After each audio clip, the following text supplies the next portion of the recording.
I'm Mark Nason. I'm a professor of African American Studies at Fordham, and we're in my office at Fordham University where I run the Bronx African American History Project and also direct the Urban Studies program.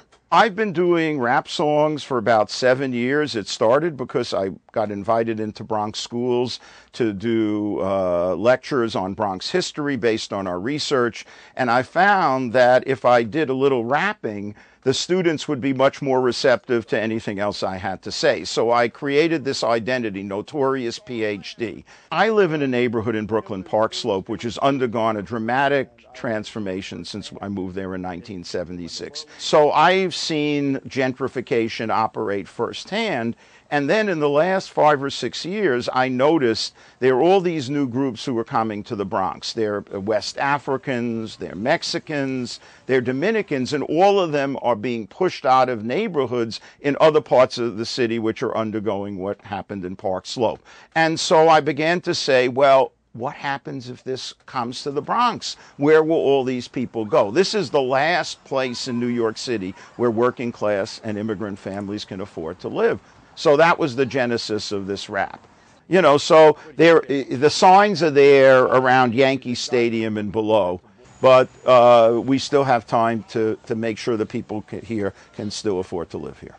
No place has contributed more to popular music than the Bronx has. In the 1940s and 50s, when you had African Americans, West Indians, and Puerto Ricans moving from Harlem to the Bronx, there was Afro-Cuban music, there was jazz, there was doo-wop, there was salsa, and eventually hip-hop. And all these groups mix their cultures together to produce this rich legacy. You know, you're in the streets, you hear somebody else's radio, or you hear them singing, or you're hearing them playing their drums, and you're intrigued by it, so you start mixing that with what you do. Again, if people are up in their apartments being waited on by their servants, they're not going to, you know, get that experience. It's the streets that are the source of creativity. And I want to keep the Bronx streets as a place where that kind of creativity is constantly reinvented for new generations.